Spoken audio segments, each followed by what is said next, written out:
เราคงเคยได้ยินคำว่าโรคสมาธิสั้นกันมาเนิ่นนานแล้วแท้ที่จริงแล้วโรคสมาธิสั้นคืออะไรอาการเป็นอย่างไรเราจะช่วยเหลือเขาได้อย่างไรสมาธิสั้นกับออทิสติกมีความบกพร่องเรื่องของทักษะสังคมเหมือนกันแต่มันแตกต่างกันอย่างไรล่ะในเรื่องความบกพร่องเรื่องของทักษะสังคมและภาพรวมเกี่ยวกับโรคสมาธิสั้นเป็นอย่างไรจากเรื่องเล่าของคนคนหนึ่งที่เป็นโรคสมาธิสั้นที่จะมาแชร์ให้ฟังกันในคลิปนี้ครับโดยที่คลิปนี้จะเป็นคลิปเดียวที่ครบทุกอย่างเกี่ยวกับโรคสมาธิสั้นครับสวัสดีครับทุกคนสำหรับคลิปในวันนี้เราจะมาพูดถึงเรื่องราวของโรคสมาธิสั้นกันครับเราจะมาพูดถึงภาพรวมทั้งหมดเกี่ยวกับโรคสมาธิสั้นครับว่ามันคืออะไรมันเป็นอย่างไรนะแล้วเราจะมาเล่าเรื่องอาการของผมที่มีประสบการณ์ตรงที่เป็นโรคสมาธิสั้นด้วยนะครับว่าเป็นอย่างไรแล้วก็เราจะมีวิธีในการช่วยเหลือเขาอย่างไรล่ะแล้วก็สุดท้ายเนี่ยคนเป็นโรคสมาธิสั้นเนี่ยเขาก็สามารถเห็นคุณค่าและเห็นประโยชน์ของตัวเองหรือว่าเห็นเรื่องของความมั่นใจหรือเซลล์เอสตีมที่ดีในตัวเองได้เช่นเดียวกันครับนะเดี๋ยวเราจะมาพูดถึงภาพรวมทุกอย่างเกี่ยวกับโรคสมาธิสั้นในคลิปนี้กันนะก่อนอื่นเนี่ยก็ต้องบอกกันก่อนนะว่าตัวผมเองเนี่ยก็เป็นโรคสมาธิสั้นร่วมด้วยนะครับโรคสมาธิสั้นหรือที่ภาษาอังกฤษเรียกว่า ADHD เนาะก็อันที่จริงเนี่ยผมก็คือเป็นคนหนึ่งที่ถูกวินิจฉัยนะว่าเป็น2 อย่างก็คือเป็น Asperger Syndrome หรือที่เราเรียกว่ากลุ่มออทิสติกระดับอาการเล็กน้อยในปัจจุบันนี้ซึ่ง Asperger Syndrome เนี่ยปัจจุบันมันอยู่ในกลุ่ม Autism Spectrum Disorder หรือ ASD เนาะแล้วก็เราอาจจะเรียกอีกอย่างหนึ่งก็ได้ว่า High Functioning Autism ครับนะอันนั้นไม่เป็นไรนะครับเพราะว่าออทิสติกเนี่ยในหมวดนั้นนะเรา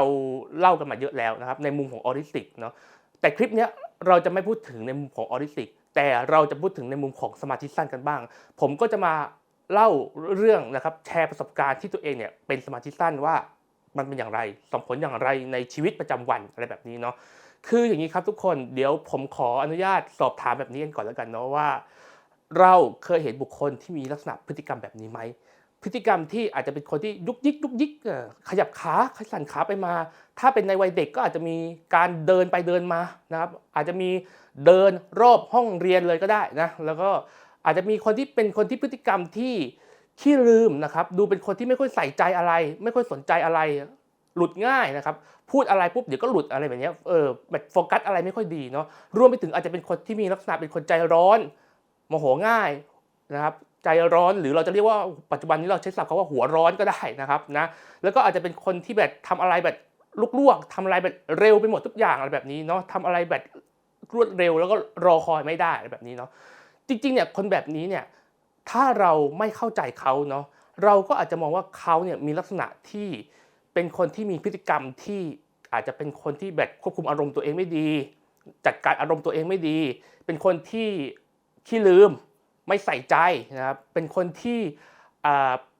ไม่ค่อยเอาใจใส่อะไรแบบนี้เนาะเป็นคนที่แบบเวลาทำงานเดี๋ยวก็ลืมสั่งงานอะไรก็ลืมก็แบบไม่ใส่ใจไม่เอาใจใส่อะไรแบบนี้เป็นคนไม่รอบคอบไม่มีความรับผิดชอบเนาะเป็นคนที่แบบหัวร้อนใจร้อนนะครับคุมอารมณ์ตัวเองไม่ดีอะไรแบบนี้เนาะเป็นคนที่แบบสะเพร่าง่ายอะไรแบบนี้ก็อาจจะถูกตีความว่าเป็นคนลักษณะแบบนี้ไปแต่ความเป็นจริงแล้วเนี่ยคนเหล่านี้เนี่ยอาจจะไม่ได้เป็นคนที่มีนิสัยแบบนั้นหรือตั้งใจที่จะมีนิสัยแบบนั้นก็ได้แต่เป็นเพราะว่าเขาเป็นโรคสมาธิสั้นแต่เราไม่รู้ว่าเขาเป็นเนาะเพราะฉะนั้นคลิปในวันนี้จึงเป็นเรื่องสำคัญมากที่จะทำให้ทุกคนเนี่ยไปรู้จักกับโรคสมาธิสั้นกันครับนะโดยที่สิ่งที่ผมอยากจะบอกก็คือคนที่เป็นโรคสมาธิสั้นเนี่ยเป็นหรือไม่เป็นเนี่ยอันนี้แพทย์เท่านั้นนะครับที่จะเป็นคนบอกได้เนาะในวัยเด็กก็อาจจะเป็นแพทย์พัฒนาการเนาะโตขึ้นมาหน่อยก็เป็นจิตแพทย์เด็กและวัยรุ่นถ้าเป็นผู้ใหญ่ก็เป็นจิตแพทย์ผู้ใหญ่นะแต่ว่าแพทย์เท่านั้นที่จะตอบได้ว่าเป็นหรือไม่เป็นเนาะส่วนข้อมูลที่ผมจะเอามาใช้ในวันนี้เนี่ยก็จะเป็นข้อมูลที่ผมอ้างอิงบางส่วนมาจาก DSM-5 และหนังสืออีกเล่มหนึ่งก็คือหนังสือโลกของเด็กสมาธิสั้นของคุณหมอแมวน้ำเล่าเรื่องนะก็จะมีข้อมูลจาก2แหล่งนี้ครับที่ผมจะมาใช้ในการช่วยในการอ้างอิงในคลิปนี้มากยิ่งขึ้นครับนะแล้วก็สุดท้ายเนี่ยก็อยากจะฝากไว้นิดนึงแล้วกันว่าคลิปในวันนี้เป็นคลิปที่เป็นการทำครั้งที่2หรือเราเรียกว่ารีเรคคอร์ดเลยก็ได้อัดใหม่เป็นครั้งที่2นะครับนะครั้งแรกเนี่ยที่พูดถึงภาพรวมของโรคสมาธิสั้นเนี่ยผมอัดไว้ในปี 2022 แต่ด้วยความที่ว่าตอนนั้นเนี่ยมันนานแล้วเนาะแล้วก็ทั้งเทคนิคการพูดจังหวะการพูดนะครับแล้วก็ อุปกรณ์ที่ใช้ในการถ่ายอะไรแบบนี้มันก็ค่อนข้างที่จะเก่านะครับเพราะฉะนั้นเนี่ยผมเลยตัดสินใจว่าอัดใหม่อีกรอบหนึ่งเพื่อให้มันทันสมัยและมันอัปเดตมากขึ้นเนาะรวมไปถึงทักษะการพูดเรามันก็ดีขึ้นด้วยแล้วก็เลยอัดใหม่แล้วก็คุณจะได้เห็นด้วยครับว่าทุกอย่างมันเปลี่ยนแปลงได้แม้กระทั่งทักษะการพูดครับนะก็พูดภาพรวมประมาณนี้แล้วกันครับแล้วเดี๋ยวเราจะไปทำความรู้จักกับโรคสมาธิสั้นกันครับหรือที่ภาษาอังกฤษเรียกว่า ADHD เนาะเราก็จะไปทำความรู้จักกันครับสำหรับอาการของโรคสมาธิสั้นหรือที่ภาษาอังกฤษเรียกว่า ADHD นั้นเราจะแบ่งออกเป็นทั้งหมด3ด้านใหญ่ๆด้วยกันครับด้านแรกคือด้านอยู่ไม่นิ่งด้านที่2คือด้านเหม่อลอยและด้านที่3คือด้านใจร้อนครับนะเดี๋ยวเราไปดูรายละเอียดอาการทั้ง3ด้านกันครับสำหรับด้านอยู่ไม่นิ่งนั้นอาการส่วนใหญ่ด้านนี้จะเป็นคนที่มีลักษณะอยู่ไม่นิ่งชอบเคลื่อนไหวร่างกายไปมาลุกเดินไปมาวิ่งรอบห้องเรียนต้องคอยหาอะไรทำตลอดเวลาพูดเยอะชอบทำอะไรหลายอย่างพร้อมกันแต่ว่าไม่ค่อยทำเสร็จสักอย่างสำหรับด้านที่2คืออาการด้านเหม่อลอยเหม่อลอยนั้นสำหรับอาการด้านนี้จะประกอบไปด้วยอาการเหม่อลอยสมาธิหลุดง่ายวอกแวกง่ายขี้ลืมไม่รอบคอบเก็บรายละเอียดไม่ค่อยได้ขี้เบื่อวางแผนไม่เก่งซึ่งจะส่งผลกระทบต่อการวางแผนเรื่องต่างๆของชีวิตอีกด้วยสำหรับด้านที่3คือด้านใจร้อนสำหรับอาการด้านนี้นั้นจะเป็นคนที่มีอารมณ์ร้อนง่ายชอบทำอะไรเร็วๆซึ่งจะส่งผลเสียต่อการใช้ชีวิตหลายอย่างเช่นชอบตัดสินใจอะไรเร็วขับรถเร็วอ่านหนังสือข้ามบรรทัดอ่านหนังสือสรุปรวมๆพูดมากพูดเร็วพูดไม่มีจังหวะรอคอยคุมอารมณ์ได้ไม่ค่อยดีชอบเล่นอะไรแรงๆเป็นต้นสำหรับภาพรวมของอาการของโรคสมาธิสั้นก็จะประกอบไปด้วย3ด้านภาพรวมใหญ่ๆประมาณนี้ครับนะแต่ทั้งนี้ทั้งนั้นต้องบอกก่อนว่าไม่จำเป็นต้องเป็นครบทุกด้านนะอาจจะเป็นแค่ด้านใดด้านหนึ่งก็ได้ไม่จำเป็นต้องเป็นครบทั้ง3ด้านบางคนก็อาจจะเป็นแค่ด้านใดด้านหนึ่งบางคนก็เป็น2ด้านบางคนโชคดีหน่อยก็เป็น3ด้านครับนะเพราะฉะนั้นเนี่ยมันไม่จำเป็นต้องเป็นครบทุกด้านแล้วก็โรคสมาธิสั้นสามารถเป็นร่วมกับโรคอื่นได้นะไม่ว่าจะเป็นโรคซึมเศร้านะครับโรคย้ำคิดย้ำทำนะครับหรือว่าจะเป็นโรค LD นะครับหรือว่าบกพร่องทางการเรียนรู้หรือว่าจะเป็นกลุ่มอาการออทิสติกก็สามารถเป็นร่วมกันได้ครับนะก็คือคนเดียวเนี่ยสามารถเป็นร่วมกันได้กับโรคอื่นๆเนาะทั้งนี้ทั้งนั้นเนี่ยผมอธิบายให้คุณเข้าใจภาพรวมก่อนว่ามันมีทั้งหมด3ด้านเนาะนี่คือนิยามของอาการของโรคสมาธิสั้นที่อยากจะฝากบอกให้กับทุกคนนะเพื่ออะไรเพื่อคุณจะได้สังเกตได้ว่าบางครั้งเนี่ยคนที่มีลักษณะอาการพฤติกรรมแบบนี้เนี่ยมันอาจจะเป็นเกณฑ์อย่างหนึ่งของโรคสมาธิสั้นก็ได้เนาะเขาอาจจะไม่ได้ตั้งใจทำหากเขาเป็นคนที่แบบมีอารมณ์แรงทำอะไรที่เร็วตัดสินใจอะไรเร็วไปหมดนะเป็นคนที่แบบหลุดง่ายไม่ค่อยฟังอะไรไม่ค่อยโฟกัสอะไรเป็นคนที่แบบอยู่นิ่งไม่ได้เลยอะไรแบบนี้นะครับนะก็จะได้ทราบเนาะด้วยลักษณะของตั้งแต่วัยเด็กจนถึงวัยผู้ใหญ่ก็จะได้ทราบนะว่าก็คือมันเป็นเรื่องของอาการของสมาธิสั้นซึ่งจริงๆเนี่ยมันเป็นตั้งแต่เด็กครับนะมันเป็นตั้งแต่แรกแล้วแต่ว่าบางทีไม่รู้ตัวไงกว่าจะรู้ตัวอาจจะไปรู้ตัวตอนเป็นผู้ใหญ่อาจจะถูกหมอวินิจฉัยตอนเป็นผู้ใหญ่ก็ได้เนาะแต่จริงๆเนี่ยคือเป็นตั้งแต่เด็กแล้วครับนะมันเป็นโรคทางพัฒนาการครับนะแล้วก็สมาธิสั้นเนี่ยอันนี้นิดนึงแล้วกันว่า3-5 ปีเนี่ยอาจจะยังดูได้ยากนิดนึงเพราะว่าโดยธรรมชาติของเด็ก3-5 ปีจะมีอาการซนตามธรรมชาติอยู่แล้วเพราะฉะนั้นเนี่ยบางทีเราอาจจะเห็นว่าเด็กอยู่ไม่นิ่งเสี่ยงเป็นสมาธิสั้นไหมอะไรแบบนี้เนาะถ้ากังวลนะครับหรือว่าเรารู้สึกว่าไม่เหมือนกับเพื่อนคนอื่นเลยเราก็ไปพบแพทย์พัฒนาการได้เลยนะครับไม่ต้องรอนะครับเพื่อที่จะให้แพทย์เนี่ยเป็นคนตรวจเนาะว่าเขาเข้าข่ายที่จะเป็นสมาธิสั้นไหมเพราะว่าบางครั้งเนี่ยพูดตรงๆว่ามันก็สังเกตยากครับนะระหว่างเด็กซนตามวัยกับเด็กที่เป็นสมาธิสั้นแต่มันจะมีเกณฑ์ของมันอยู่ที่จะต่างกันนะครับว่าถ้าเกิดว่ามีอาการที่มันเข้าข่ายของโรคสมาธิสั้นจนกระทั่งมันชัดเจนเนี่ยก็คือเป็นโรคสมาธิสั้นซึ่งคนที่จะตรวจได้ก็ต้องเป็นแพทย์เท่านั้นเนาะแล้วก็สุดท้ายเนี่ยเราให้เข้าใจอาการของโรคสมาธิสั้นเพื่อที่จะเข้าใจได้ว่าสุดท้ายเนี่ยเด็กกลุ่มนี้ก็ถือว่าต้องได้รับการช่วยเหลือเหมือนกันเด็กสมาธิสั้นถือว่าเป็นกลุ่มเด็กที่มีความต้องการพิเศษหรือที่เราเรียกว่าเด็กพิเศษประเภทหนึ่งเหมือนกันเพราะฉะนั้นเขาก็ต้องการความช่วยเหลือพิเศษเหมือนกันเราจะได้เข้าใจครับว่าเขาก็ต้องการความช่วยเหลือพิเศษในการที่จะดูแลเลี้ยงดูรักษาบำบัดฟื้นฟูหรือการศึกษาในรูปแบบพิเศษเนาะเพราะฉะนั้นสุดท้ายเนี่ยหากเขาไม่ได้รับการช่วยเหลือเนี่ยมันก็มีความเสี่ยงที่จะทำให้เขาเนี่ยหลุดออกนอกระบบการศึกษาได้เพราะว่าไม่มีใครช่วยเหลือเขาในการเรียนหนังสือเขาก็จะหลุดออกนอกระบบการศึกษาได้หรือว่าที่แย่ไปกว่านั้นก็คือเขาอาจจะมีปัญหาในเรื่องของสภาพแวดล้อมทางสังคมอยู่แล้วก็เลยส่งผลให้เขาอาจจะเป็นคนที่ใช้ความรุนแรงทำอะไรที่ผิดกฎหมายได้เสี่ยงต่อยาเสพติดหรือว่าตั้งครรภ์ก่อนวัยอันควรได้เนาะเพราะฉะนั้นนี่คือความเสี่ยงอย่างหนึ่งที่เป็นเรื่องที่สำคัญมากสำหรับ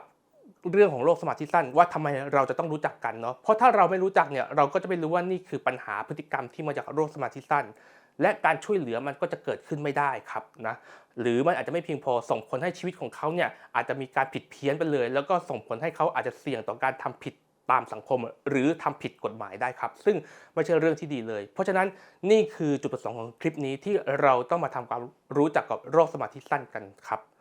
เดี๋ยวต่อไปจะเป็นจุดที่ใหญ่มากนะครับจุดที่ใหญ่ที่สุดเลยนะครับถ้าหากว่าท่านอาจจะเลื่อนอ่านเฉพาะไม่ใช่เลื่อนอ่านเลื่อนดูคลิปเฉพาะตอนที่ท่านสนใจก็ได้นะครับเพราะว่ามันมีความยาวพอสมควรเลยสำหรับคลิปตอนนี้นะครับก็จะเป็นเรื่องเกี่ยวกับที่ผมจะมาเล่าประสบการณ์ตรงที่ผมเป็นโรคสมาธิสั้นครับว่าเป็นอย่างไรโดยที่ผมจะเล่าเป็นทั้งหมด3ด้านนะครับเพราะว่าผมเป็นทั้ง3ด้านเลยผมจะมาเล่าประสบการณ์ครับว่าเป็นอย่างไรเล่าเพื่อทำให้ทุกท่านเห็นภาพได้มากยิ่งขึ้นครับสำหรับช่วงนี้จะเป็นช่วงที่ผมจะมาเล่าประสบการณ์ตรงที่ผมได้เป็นโรคสมาธิสั้นครับผมเนี่ยโชคดีหน่อยนะครับนะพบเป็นทั้ง3ด้านเลยนะเป็นครบทั้ง3ด้านเลยนะเพราะฉะนั้นเนี่ยก็เลยสามารถจะมาเล่าให้ทุกคนฟังได้นะครับว่าโอ้อาการที่เราเป็นโรคสมาธิสั้นพฤติกรรมที่เรามีเนี่ยเกี่ยวกับโรคสมาธิสั้นเนี่ยมันเป็นอย่างไรนะคืออย่างนี้ต้องอธิบายก่อนว่าด้วยความที่ว่าผมเป็นทั้ง Asperger Syndrome แล้วก็เป็นทั้งสมาธิสั้นเพราะฉะนั้นเนี่ยบางอย่างมันคาบเกี่ยวกันอยู่แต่ว่าผมจะเลือกเล่าเฉพาะเรื่องราวเกี่ยวข้องกับโรคสมาธิสั้นอย่างเดียวนะครับ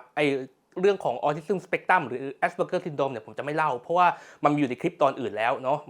เพราะฉะนั้นเนี่ยผมก็เลยจะเล่าเฉพาะเรื่องของโรคสมาธิสั้นด้านเดียวนะครับนะโอเคเดี๋ยวเราไปเริ่มกันเลยครับว่าผมเป็นอย่างไรบ้างนะการที่เป็นโรคสมาธิสั้นเนี่ยมันส่งผลกระทบต่อชีวิตอย่างไรบ้างนะครับกับการเล่าประสบการณ์เกี่ยวกับโรคสมาธิสั้นโดยจะเล่าทั้งหมด3ด้านด้วยกันนะครับโดยจะแยกเป็นเล่าทีละด้านนะครับแต่ว่าเป็นทั้ง3ด้านครับสำหรับด้านแรกนะครับคือด้านอยู่ไม่นิ่งอยู่ไม่นิ่งเนี่ยของผมเนี่ยก็คือเป็นลักษณะของไฮเปอร์ไปเลยครับก็คือเป็นคนที่ถ้าต้องนั่งก็จะต้องนั่งแบบยุกยิกยุกยิกนะครับหรือขยับขาขยับไม้ขยับมือนั่งนิ่งๆไม่ได้แต่จริงๆเนี่ยไม่ค่อยอยากนั่งหรอกครับจริงๆก็คืออาจจะแบบชอบลุกเดินไปมามากกว่าอะไรแบบนี้เนาะก็จะเป็นคนที่เป็นลักษณะแบบนี้แบบไม่ค่อยอยู่นิ่งนะครับเป็นคนที่เดินไปมาแล้วก็เป็นคนที่ถ้าไม่ได้เดินไม่ได้อยู่นิ่งๆถ้าอยู่นิ่งๆเนี่ยมันจะคิดอะไรไม่ออกมันหัวมันจะไม่แล่นนะครับเพราะฉะนั้นต้องขยับไปมาต้องเดินบ้างต้องอะไรบ้างอะไรแบบนี้นะต้องแกว่งอะไรบ้างอะไรแบบนี้ถึงจะสามารถคิดอะไรออกเนาะโดยเฉพาะงานอะไรที่มันเป็นครีเอทีฟก็ต้องใช้วิธีนี้ครับคือต้องยอมที่จะอยู่ไม่นิ่งบ้างเนาะอะไรแบบนี้แล้วก็เป็นคนที่แบบพออยู่ไม่นิ่งแบบนี้มันก็เลยเกิดปัญหาอย่างนึงก็คือบางครั้งเนี่ยก็เป็นคนที่อ่านหนังสือหลายเล่มหรืออย่ายกตัวอย่างเช่นอ่านหนังสืออาจจะอ่านหนังสือหลายเล่มนะครับแต่ว่าเวลาอ่านเนี่ยชอบอ่านพร้อมกันหลายๆเล่มสุดท้ายเนี่ยอ่านไม่จบสักเล่มเลยเพราะว่าจะอ่านเล่มนู้นเล่มนี้เล่มนั้นไปเรื่อยๆนะครับนะแล้วมันก็จะไม่จบสักเล่มอะไรแบบนี้ครับนะนี่คือภาพรวมของผมเนาะที่เป็นตั้งแต่เด็กจนกระทั่งถึงตอนโตเกี่ยวกับอาการของอยู่ไม่นิ่งนะครับในเรื่องของโรคสมาธิสั้นทีนี้เนี่ยพอมาถึงตอนโตปุ๊บเนี่ยก็เป็นปัญหาครับเพราะว่าด้วยภาวะของโรคสมาธิสั้นหรืออาการเนี่ยมันก็ส่งผลให้เราเนี่ยอยู่ไม่นิ่งจริงๆนะครับก็ส่งผลให้เราเนี่ยก็จะต้องลุกเดินไปมาตลอดเวลานะครับอย่างในห้องเรียนเนี่ยเดี๋ยวก็เดินลุกเดี๋ยวก็เดินไปเดินมาเดินวนในห้องเรียนก็มีจนกระทั่งถึงตอนโตเพื่อนก็จะงงกันเนาะแต่ถ้าเกิดว่าเป็นวัยที่โตเริ่มโตขึ้นมาหน่อยก็อาจจะพอจะควบคุมได้บ้างหรือบางครั้งก็อาจจะใช้วิธีเดินไปเข้าห้องน้ำอะไรแบบนี้ครับก็ช่วยได้เหมือนกันบางทีก็ทำเป็นเดินไปเข้าห้องน้ำแต่จริงๆคือไม่ได้เข้าหรอกหรือบางทีก็เดินเข้าห้องน้ำจริงๆแล้วก็รีบเข้าออกอะไรแบบนี้คือหนึ่งในเทคนิคหนึ่งก็คือเราอย่าเดินแบบไม่มีเป้าหมายให้เดินแบบมีเป้าหมายครับคือถ้าเดินไปแล้วไปไหนก็ไม่รู้แบบนี้คนก็จะงงว่าอะไรของเขาอะไรแบบนี้ใช่ไหมเพราะฉะนั้นเราก็ต้องเดินแบบมีเป้าหมายเช่นเดินไปเข้าห้องน้ำเดินไปซื้อของหากว่ามีใครอยากจะไปซื้อของแล้วเราอาสาเดินไปซื้อของให้เลยก็ได้ครับนะเราจะได้แบบทำเป็นเดินแบบมีเป้าหมายไม่ได้เนียนๆหน่อยอะไรแบบนี้เนาะแล้วก็นั่นแหละคือด้วยความที่ว่าพอโตขึ้นมาในที่ทำงานบางทีผมก็งงนะเคยทำงานประจำหรือเคยฝึกงานเนี่ยเขาก็จะงงว่าแบบจะเดินอะไรเยอะแยะอะไรแบบนี้ซึ่งผมก็ใช้วิธีนี้ครับว่าเดินอย่างมีเป้าหมายเดินไปเข้าห้องน้ำเดินไปหาเพื่อนร่วมงานคนนี้เดินไปซื้อของอะไรแบบนี้เนาะหรือบางทีเนี่ยก็เดินไปแบบทำเป็นจะไปซื้อของให้คนนี้อะไรแบบนี้คือบางทีถ้าเขาจะซื้ออยู่แล้วก็แบบฝากซื้อเลยอะไรแบบนี้ก็ดีอีกดูเป็นคนมีน้ำใจนะครับนะก็ใช้วิธีนี้จนนี่คือตอนที่โตก็ใช้วิธีนี้ก็คือเดินแบบมีเป้าหมายแบบนี้นะครับนะแล้วก็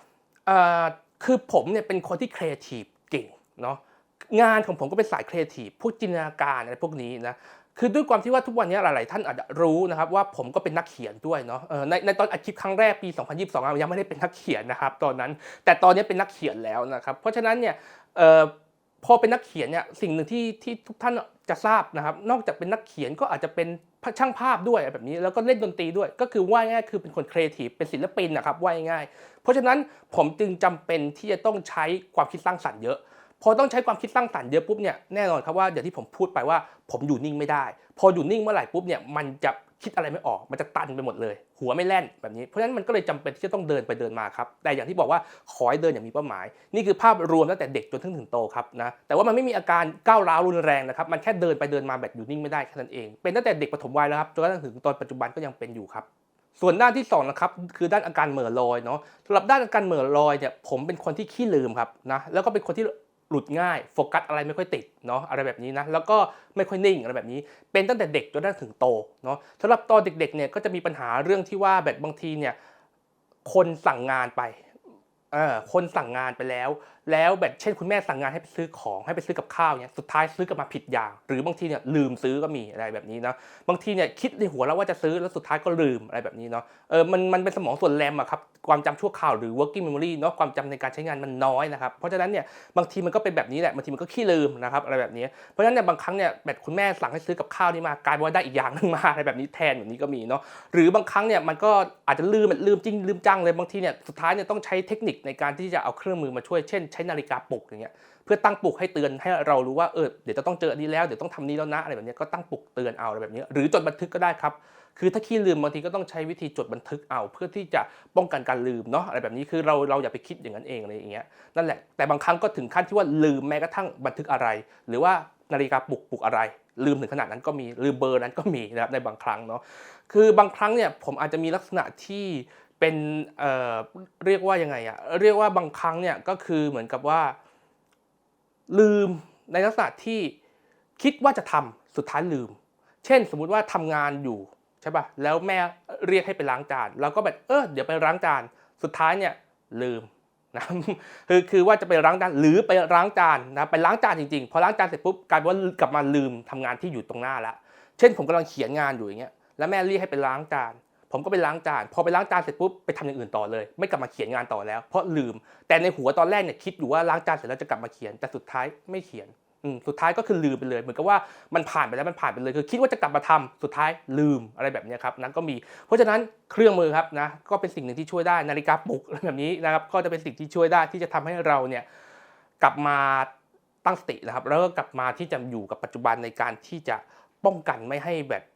ลืมอะไรแบบที่มันต้องกลับไปทำแล้วก็เป็นการเรียงระดับขั้นเนาะว่าแบบบางทีเนี่ยมันต้องทำอันนี้ต้องทำนี้เราก็ต้องทำการจดบันทึกไว้ครับนะนี่คือภาพรวมเกี่ยวกับเรื่องของอาการเหม่อลอยในส่วนของอาการที่แบบมันมีอาการหลงลืมๆนะครับนะมันมีคือคนเนี่ยก็จะเข้าใจว่าผมเนี่ยเป็นคนไม่ใส่ใจเป็นคนที่ไม่ฟังคนอื่นเป็นคนที่ไม่ใส่ใจงานคนอื่นสั่งงานไปแล้วทำไมไม่ใส่ใจอะไรแบบนี้นะสั่งงานว่าแบบ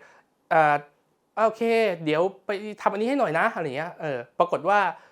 อีก5นาทีค่อยทำแล้วกันปรากฏถึงเวลาอีก5นาทีลืมนะครับนะก็จะกลายเป็นคนที่แบบไม่ใส่ใจคนไม่รอบคอบคนไม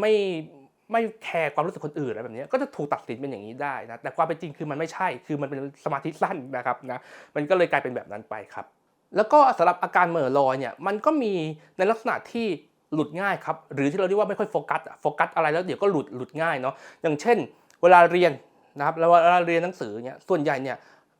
เซกชันหนึ่งเนาะหรือว่าวิชาหนึ่งคาบหนึ่งจะ40กว่านาทีนะ45นาทีตั้งแต่สมัยเรียนประถมศึกษาแล้วครับนะจนกระทั่งมัธยมศึกษาก็เป็นไม่ถึง10นาทีหรอกครับหลุดสุดท้ายหลุดนะครับนะสุดท้ายเนี่ยก็ไปคิดเรื่องอื่นหัวก็เล่นเป็นเรื่องอื่นแทนอะไรแบบนี้แล้วก็ไปคิดเรื่องอื่นจนกระทั่งถึงขนาดที่ครูเตือนทีนึงผมสะดุ้งตกใจเลยว่าแบบอะไรอย่างเงี้ยที่สะดุ้งตกใจเพราะว่าเหมือนกับว่าใจเรามันไม่อยู่แล้วตาเนี่ยเราอาจจะมองกระดานดำอยู่แต่ใจเนี่ยมันไปอย่างอื่นแล้วนะมันเป็นเรื่องอื่นแล้วนะมันก็เลยทำให้เราตกใจสะดุ้งอะไรแบบนี้นะเพราะฉะนั้นเนี่ยคาบเรียนนะครับมีไปเถอะนะครับนะ40นาที50นาทีไม่ถึง10นาทีหรอกครับหลุดเรียบร้อยแล้วนะครับหรือเป็นเรียนพิเศษเนี่ยบางทีเรียนต่อเนื่องกัน2ชั่วโมงบอกเลยครับไม่ได้ผลนะครับไม่รู้เรื่องเลยนะครับสำหรับผมนะไม่รู้เรื่องเลยเพราะว่าเดี๋ยวมันก็หลุดนะครับนะมันสมาธิเราไม่ได้นานขนาดนั้นเนาะก็ส่งทริคนะครับเกี่ยวกับเรื่องเรียนที่อยากจะฝากบอกไว้ในนี้เลยก็แล้วกันนะก็คือเรื่องที่ว่า1ไปนั่งใกล้ๆหน้ากระดานดำนะครับก็ช่วยได้มันจะช่วยทำให้เราเนี่ยโฟกัสได้ง่ายขึ้นเนาะมันจะทำให้เราเนี่ยหลุดน้อยลงนะในนี้ที่1ก็คือไปนั่งใกล้ๆกระดานดำ2ลดเวลาในการเรียนนะครับจากเดินชั่วโมงนึง30นาที40นาที แบ่งเป็น15นาทีแทนอะไรแบบนี้ก็ได้15นาทีแล้วก็พัก5นาทีแล้วก็กลับมาอีก15นาทีอย่างนี้ก็ได้เนาะในการที่จะลดแต่อันเนี้ยอาจจะต้องเป็นการแบบไปเรียกว่าไปเรียนต่างหากแยกเองเพราะว่าถ้าเรียนในโรงเรียนเนี่ยถ้าโรงเรียนไม่มีเรื่องของ IEP นะครับหรือว่าไม่มีเรื่องของการเรียนร่วมหรือครูการศึกษาพิเศษเข้ามาเกี่ยวเป็นโรงเรียนปกติก็พูดตรงๆว่าเขาคงไม่ปรับให้นะครับนะเพราะฉะนั้นเนี่ยเราอาจจะต้องใช้วิธีก็คือควบคุมตัวเองให้ได้มากขึ้นแล้วก็ไปนั่งหน้าห้องก็จะช่วยได้เหมือนกันครับนะอันนี้ก็เป็นทริคอย่างหนึ่งที่จะใช้ได้นะอาการของผมเนี่ยขี้ลืมหรือว่าอาการหลุดเนี่ยมันยาวจนกระทั่งมาถึงเรียนปริญญาโทก็ยังเป็นนะครับตอนสมัยเรียนปริญญาโทเนี่ยผมต้องทำทีสิทธ์เนาะต้องทำงานวิจัยในการจบปริญญาโทก็จะบอกว่าลืมเหมือนกันนะครับนะเดี๋ยวอาจารย์สั่งงานอะไรมาก็ลืมคิดว่าจดเอาไว้อันเนี้ยเดี๋ยวก็จะอันนี้แล้วสุดท้ายเนี่ยก็ลืมนะครับสุดท้ายเนี่ยอาจารย์บอกให้ไปแก้ตรงนี้มาแก้ย่อหน้านี้มาอะไรแบบนี้ใช่ไหมพอสุดท้ายกลับมาบ้านปุ๊บเรียบร้อยครับลืมนะครับไม่ได้แก้อะไรอย่างนี้หรืออาจจะถึงขั้นลืมแม้กระทั่งที่ว่าต้องแก้อะไรคือจดบันทึกไว้แล้วว่าต้องแก้ตรงนี้นะแต่ว่าด้วยความที่ว่าอาจจะจดเป็นแค่เชิงสัญลักษณ์คือไม่ได้จดละเอียดมากสุดท้ายลืมครับนะก็คือจำไม่ได้นึกไม่ออกด้วยซ้ำว่าอันนี้คืออะไรเพราะฉะนั้นบางครั้งก็จำเป็นที่จะต้องบันทึกอย่างละเอียดนะครับเพื่อที่จะป้องกันการลืมเนาะอะไรแบบนี้เพราะฉะนั้นเนี่ยก็จะเห็นครับภาพรวมว่าโอเคอาการเหม่อลอยเนี่ยหลักๆของผมก็จะมีเรื่องของที่ว่า1หลุดโฟกัสง่ายเนาะแล้วอย่างที่2ก็คือเป็นคนที่ขี้ลืมหลักๆก็จะประมาณนี้นะครับสำหรับผมที่จะมีเรื่องของอาการเหม่อลอยเนาะหรือที่ภาษาอังกฤษเราเรียกว่า inattention นะครับนะก็จะเป็นแบบนี้ครับ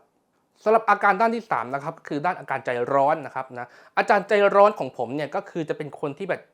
ผมเป็นคนนิสัยไม่ได้ใจร้อนขนาดนั้นแต่บางครั้งก็มีอาการร้อนเหมือนกันนะครับอย่างเช่นอะไรที่มากระตุ้นเรานะอะไรที่เป็นสิ่งเร้ามากระตุ้นเรามันก็จะร้อนได้ง่ายนะครับอย่างเช่นเล่นเกมกำลังจะแพ้อย่างเงี้ยก็ร้อนเลยอะไรแบบนี้นะก็ร้อนเลยซึ่งคนปกติก็เป็นครับคนปกติทั่วไปก็หัวร้อนได้เนาะแต่เราจะร้อนง่ายกว่าจะเขาเรียกว่าจุดเดือดจะต่ำกว่าคนอื่นอะไรแบบนี้หรือแบบเวลาดูฟุตบอลอย่างเงี้ยทีมรักกำลังแบบจะแพ้อย่างเงี้ยมันก็ทำใจรับไม่ได้ก็แบบหัวร้อนหรือแบบแบบมันไม่ควรจะโดนแบบนี้อะไรเงี้ยก็ร้อนอะไรแบบนี้นะครับก็เป็นได้เนาะก็คือจะเป็นอาการอย่างหนึ่งเรื่องของที่ว่ามีความใจร้อนเนาะแล้วก็อาจจะเป็นคนที่ใจร้อนอีกอย่างก็คือเป็นคนที่ชอบอ่านหนังสือข้ามบรรทัดอ่านหนังสือได้แป๊บนึงปุ๊บอยากอ่านต่อปุ๊บข้ามบรรทัดเลยอะไรแบบนี้เพราะว่าแบบมันแบบอารมณ์มันร้อนอารมณ์มันแบบมันอดทนรอคอยไม่ดีคือความใจร้อนส่วนหนึ่งมันมาจากเรื่องของก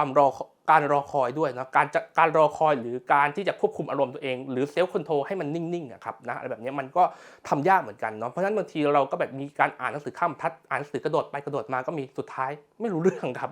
บเพราะว่าด้วยความที่ว่าหนังสือมันต้องอ่านต่อเนื่องแล้วเราไปเร่งอ่านจังหวะมันอะไรแบบนี้มันก็จะทำให้จังหวะในการอ่านมันเสียไปสุดท้ายก็อ่านไม่รู้เรื่องอารมณ์ก็ไม่ได้ด้วยอะไรแบบนี้เพราะฉะนั้นเนี่ยมันก็ไม่ใช่เรื่องที่ดีนะครับสำหรับเรื่องของการใจร้อนอะไรแบบนี้นะครับนะก็จะส่งผลต่อเนี่ยแหละต่อการใช้ชีวิตอย่างเงี้ยว่าจะทำให้เรามีจุดเดือดต่ำอาจจะแบบในเด็กหลายๆคนก็อาจจะแบบโกรธง่ายอะไรแบบนี้เนาะแบบอาจจะแบบมีเรื่องของการคุมอารมณ์หรือว่าการควบคุมอารมณ์ที่ไม่ดีได้อะไรแบบนี้ครับนะแล้วก็บางครั้งเนี่ยผมอาจจะเป็นคนที่พูดมากพูดจาโพร่งเนาะพูดเยอะพูดเร็วจังหวะการพูดไม่ดีพูดแบบติดกันเลยแบบนี้เนาะ ถ้าเป็นสมัยก่อนจะสังเกตเห็นชัดกว่านี้แต่ตอนนี้เราพอจะควบคุมตัวเองได้แล้วเพราะฉะนั้นมันจะไม่เสียจังหวะเท่าสมัยก่อนแต่มันก็ยังเป็นอยู่นะครับอาการใจร้อนนะครับในด้านนี้หรือที่ภาษาอังกฤษเรียกว่า impulsive ครับนะมันก็ยังมีหลงเหลืออยู่เพราะฉะนั้นในหลายๆครั้งคุณก็จะเห็นว่าธรรมชาติของผมเป็นคนพูดเร็วพูดรัวจังหวะต่อเนื่องไม่ติดกันแต่จังหวะติดกันต่อเนื่องนะครับจังหวะการควบคุมจังหวะเว้นวรรคจังหวะการพูดไม่ดีนะก็นี่แหละคืออาการอย่างหนึ่งของโรคสมาธิสั้นในหัวข้อของใจร้อนในหมวดใจร้อนนะครับนะก็เป็นอย่างหนึ่งเนาะแล้วก็บางครั้งเนี่ยอาการใจร้อนของผมเนี่ยมันก็ส่งผลในหลายๆอย่างที่มันไม่ค่อยโอเคนะครับอย่างเช่นบางครั้งผมรอคอยไม่เป็นแซงคิวไม่ใช่แซงคิวขอโทษครับอาจจะแบบรอคิวนานๆไม่ได้รอคิวนานๆปุ๊บโอ้โหใจร้อนฟึดฟัดไปเลยอะไรแบบนี้เนาะเพราะฉะนั้นเนี่ยบางครั้งเนี่ยอย่างผมเคยต่อคิวบางอย่างที่ต้องรอนานมากๆแบบรอเป็นชั่วโมงเราอยากได้ของเนี่ยต้องรอนานเป็นชั่วโมงสุดท้ายเนี่ยโอ้โหระหว่างรอเนี่ยมันก็เป็นการแบบซีวิวอลในใจเสร็จสู้กันในใจว่าแบบจะทนต่อไหมจะรอต่อไหมแบบนี้เนาะใจนึงก็อยากรอเพราะอยากได้ของอีกใจนึงก็แบบโอ้โหจะทนไม่ไหวแล้วแบบมันจะนานเลยนักหนาสุดท้ายบิดตัวไปบิดตัวมาฟึดฟัดไปฟึดฟัดมาอยู่คนเดียวอะไรแบบนี้ก็ต้องระวังเนาะเพราะว่าเราก็ไม่รู้ว่าคนอื่นที่เขามองเราอยู่ข้างๆเขาเป็นอย่างไรเนาะแต่โชคดีว่ามันยังไม่มีอะไรไงอะไรแบบนี้เพราะว่ามันแบบพยายามควบคุมตัวเองอยู่อะไรแบบนี้แค่อยากจะบอกเฉยว่าสุดท้ายเนี่ยมันส่งผลต่อเรื่องการรอคอยเช่นต้องรออะไรนานๆเนี่ยจะรอไม่ค่อยได้อะไรแบบนี้ครับนะก็จะมีอารมณ์แบบฟึดฟัดมีอะไรแบบนี้ได้อะไรแบบนี้ครับนะก็อันนี้ก็คือเป็นอาการของด้านเกี่ยวกับ ใจร้อนหรือด้าน impulsive นะครับที่ส่งผลต่อตัวผมเนาะผมก็จะเล่าภาพรวมให้ทุกท่านฟังเพราะว่าจะได้เอาไปทำความเข้าใจได้มากยิ่งขึ้นว่าในชีวิตจริงเนี่ยมันเป็นอย่างไรล่ะภาพจะได้เห็นได้ชัดเจนขึ้นครับว่าในชีวิตจริงเป็นอย่างไรเนาะอันนี้คือภาพรวมของอาการที่ผมเป็นโรคสมาธิสั้นทั้ง3ด้านครับนะก็จะเล่าให้ทุกท่านฟังเพื่อทำให้ทุกท่านเห็นภาพในชีวิตจริงมากยิ่งขึ้นครับแต่ทั้งนี้ทั้งนั้นสุดท้ายสมาธิสั้นแต่ละคนก็ไม่เหมือนกันอยู่ดีนะถึงแม้ว่าเกณฑ์มันจะเหมือนกันก็จริงว่าจะมี3ด้านแต่อาการที่ออกมาอาจจะมีความคล้ายกันแต่ว่าอาจจะไม่เหมือนกันสักทีเดียวเพราะฉะนั้นสุดท้ายก็พบแพทย์ดีที่สุดครับนะเพราะว่าแพทย์จะเป็นคนประเมินและเป็นคนบอกเองว่าจะต้องทำอย่างไรแล้วก็ควรจะต้องไปพบกับนักบำบัดท่านไหนอะไรแบบนี้ครับจะเป็นพบกับนักกิจกรรมบำบัดหรือว่าจะเป็นครูการศึกษาพิเศษหรือเป็นใครอะไรแบบนี้แพทย์ก็จะเป็นคนแนะนำอีกทีนึงครับสำหรับเรื่องของสาเหตุของสมาธิสั้นนะครับว่าเกิดจากอะไรเนาะก็สมาธิสั้นเนี่ยหลักๆเกิดจากการทำงานที่ผิดปกติของสมองส่วนหน้าครับว่าง่ายๆคือสมองส่วนหน้าเนี่ยมีอาการที่เราเรียกว่าเส้นประสาทสมองส่วนหน้าเนี่ยเขาอาจจะเล็กกว่าปกติหรือว่าสมองส่วนหน้าในส่วนที่เป็นเกี่ยวกับสมาธิอะครับนะมันอาจจะเล็กหรือว่าทำงานได้น้อยกว่าปกติเนาะอะไรแบบนี้หรือว่าอาจจะโตช้ากว่าวัยแบบนี้ก็เลยทำให้เกิดปัญหาเรื่องของโรคสมาธิสั้นเกิดขึ้นนะก็หลักๆก็คือมาจากสมองส่วนหน้าหรือที่เรียกว่า frontal lobe แหละครับนะที่จะทำให้เกิดปัญหาเรื่องนี้เนาะก็สมองส่วนนี้ก็จะเกี่ยวข้องกับการควบคุมอารมณ์นะครับการยับยั้งชั่งใจการตัดสินใจเนาะความยืดหยุ่นอะไรแบบนี้รวมไปถึงเรื่องเกี่ยวกับหลักๆคือจะเป็นเรื่องของการควบคุมอารมณ์หรือเบรกที่จะมาเบรกอารมณ์อะครับนะเพราะฉะนั้นสมองส่วนนี้พอมันเกี่ยวข้องกับเรื่องนี้เนาะพอมันเป็นอย่างนี้ขึ้นมาปุ๊บมันทำงานได้น้อยกว่าวัยปุ๊บเนี่ยมันก็ทำให้เกิดปัญหาของสมาธิสั้นเกิดขึ้นสมาธิก็จะน้อยลงคือสมาธิเนี่ยหลายๆคนเนี่ยอาจจะเคยได้ยินคำว่าสมาธิสั้นก็จะนึกถึงเรื่องของสมาธิแต่ความเป็นจริงมันครอบคลุมกว่านั้นเนาะสมาธิสั้นเนี่ยมันหมายถึงอะไรมันหมายถึงเรื่องของที่บอกไปว่ามันมีองค์ประกอบ3ด้านด้วยกันนะครับก็คือมันหมายถึงการอยู่ไม่นิ่งด้วยมันหมายถึงอาการเหม่อลอยขี้ลืมด้วยนะครับหลุดง่ายด้วยอะไรแบบนี้เนาะมันรวมไปถึงอาการของใจร้อนด้วยแบบนี้มันไม่ได้พูดถึงแค่สมาธิอย่างเดียวเนาะเพราะฉะนั้นเนี่ยอันนี้ก็เป็นเรื่องหนึ่งก็คือสาเหตุส่วนหนึ่งก็คือเป็นเรื่องของการทำงานของสมองส่วนหน้าที่ทำงานได้ล่าช้ากว่าวัยครับนะในเรื่องของสมาธิสั้นแล้วก็อีกสาเหตุหนึ่งนะครับที่เป็นไปได้คือจะเป็นเรื่องของที่ว่าเราต้องมาเช็คครับว่าเราใช้คำนี้นะก็คือคำว่าก่อนคลอดระหว่างคลอดหลังคลอดน้องมีอะไรหรือเปล่านะครับที่ทำให้เกิดสมาธิสั้นได้เนาะหรือว่าระหว่างคลอด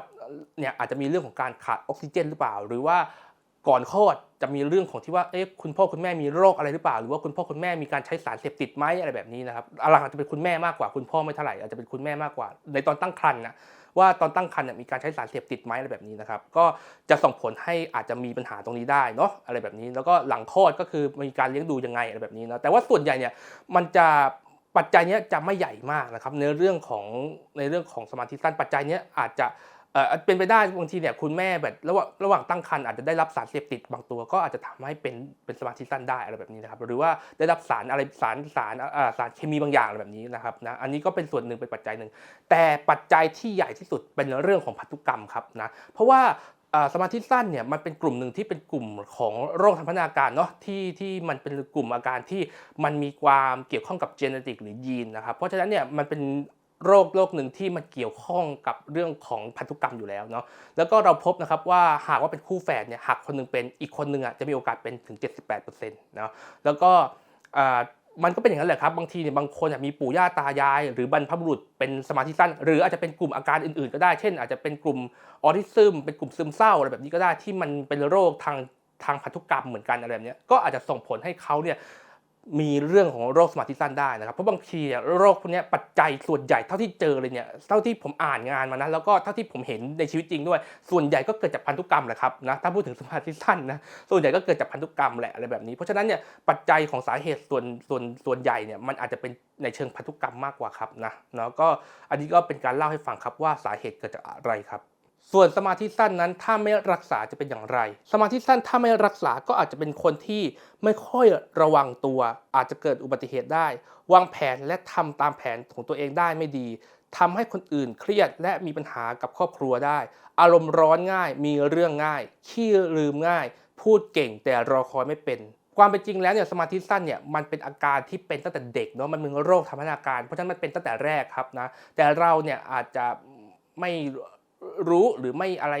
ในตอนเด็กหรือว่าอาจจะแบบเห็นไม่ชัดหรือว่าไม่มีใครพาไปพบหรือว่าไม่มีใครบอกว่าเฮ้ยมีความผิดปกติอะไรแล้วเราก็อาจจะไม่รู้แบบนี้เนาะเพราะฉะนั้นเนี่ยบางทีมันก็เป็นภาวะที่ติดตัวไปถึงตอนโตไปเลยอะไรแบบนี้เนาะเพราะฉะนั้นเนี่ยบางคนเนี่ยก็อาจจะไปรู้ตอนเป็นผู้ใหญ่ก็ได้เนาะเพราะฉะนั้นเนี่ยสมาธิสั้นเนี่ยผมมองว่าส่วนหนึ่งเนี่ยมันก็จะส่งผลต่อหลายๆด้านในการใช้ชีวิตเนาะในการดำรงชีวิตมันจะส่งผลเนาะในการที่จะทำให้เขาเนี่ยมีปัญหาในการดำรงชีวิตว่าสมาธิสั้นเป็นโรคทางอารมณ์เนาะเป็นภาวะทางอารมณ์ที่จะมีปัญหาเนาะสุดท้ายเนี่ยปัญหาอาจจะไม่ได้เกิดขึ้นจากตัวคนที่เป็นอย่างเดียวแต่เกิดขึ้นกับคนรอบข้างด้วยเนาะเพราะว่าคนรอบข้างก็อาจจะมีลักษณะแบบอุ๊ยรำคาญอุ๊ยคนนี้ใจร้อนจังอุ๊ยคนนี้คุมอารมณ์ตัวเองไม่ได้คุยแล้วน่าเบื่อพูดจาโพ่งเล่นแรงเล่นไม่รู้เรื่องอะไรแบบนี้หรือว่าจะเป็นคนที่แบบโอ้รอไม่เป็นแบบน่ารำคาญอะไรแบบนี้นะครับก็จะทำส่งผลให้คนรอบข้างมีปัญหาได้รวมถึงตัวเองเนี่ยก็จะทำให้ตัวเองเนี่ยเป็นคนที่แบบดูคุมอารมณ์ไม่ค่อยได้ดูไม่ค่อยมีสมาธิดูจดจ่อทำอะไรไม่ได้แล้วก็อาจจะเป็นคนที่แบบทำให้สุดท้ายเนี่ยมีเรื่องของเซลฟ์สตีมที่ไม่ดีเลยก็ได้นะครับนะเพราะฉะนั้นเนี่ยตัวคนเป็นสมาธิสั้นก็ไม่ได้ดีเท่าไหร่นะครับส่วนตัวคนอื่นรอบตัวก็อาจจะเป็นปัญหากับเขาได้แบบนี้เพราะฉะนั้นเนี่ยนี่คือปัญหาของสมาธิสั้นนะครับว่าถ้าไม่รักษาแล้วจะเป็นอย่างไรเพราะฉะนั้นรักษาเถอะครับส่วนคำถามที่ว่าถ้ารักษาจะหายไหมเนาะจากข้อมูลที่ผมได้หามาเนี่ยถ้ารักษาก็จะหายได้1ใน3ครับจากจำนวนทั้งหมดที่เป็นไปได้ว่าง่ายๆคือลักษณะของสมาธิสั้นเนี่ยแบ่งเป็น3ส่วนนะ1ใน3จะหายเทียบเคียงคนปกติเขาใช้คำว่าเทียบเคียงคนปกติเขาไม่ใช่คำว่าหายแต่เขาใช้คำว่าเทียบเคียงคนปกติทั่วไป1ใน3จะดีขึ้นอย่างชัดเจนแต่อาจจะไม่ถึงขั้นเทียบเคียงคนปกติและอีก1ใน3จะดีขึ้นแต่อาจจะยังหลงเหลืออาการได้ในระดับหนึ่งนะครับอาจจะหลงเหลืออาการได้พอสมควรเนาะเพราะฉะนั้นสุดท้ายถามว่าสมาธิสั้นรักษาแล้วหายไหมเนาะก็ใช้คำว่า1ใน3หรือ 33% ก็จะเทียบเคียงคนปกติได้นะครับนี่คือคำตอบนะครับของรักษาสมาธิสั้นเนาะแต่อย่างไรก็แล้วแต่เนี่ยด้วยเทคนิคหรือว่าเทคโนโลยีทางการแพทย์มันทันสมัยมากยิ่งขึ้นเพราะฉะนั้นเปอร์เซ็นต์มันอาจจะมากขึ้นเรื่อยๆนะเพราะฉะนั้นรักษาเถอะครับนะไม่ต้องไปคิดเยอะแล้วครับยังไงก็แล้วแต่เนี่ย100%ดีขึ้นแน่นอนแต่จะดีขึ้นในระดับไหนอันนี้ตอบไม่ได้แต่ดีขึ้นแน่นอนเพราะฉะนั้นรักษาเถอะครับนะหากใครที่มีความเสี่ยงเรื่องของโรคสมาธิสั้นนะครับหรือว่ามีลักษณะอาการอย่างที่ผมพูดไปก่อนหน้านี้ทั้งหมดที่พูดไปเนี่ยพบแพทย์เถอะครับนะไปพบแพทย์เถอะนะเพื่อที่จะหาวิธีวางแนวทางในการร่วมกันรักษาครับนะถึงแม้ว่าจะเป็นโตแล้วแต่ถ้ามันส่งผลกระทบต่อการใช้ชีวิตผมว่า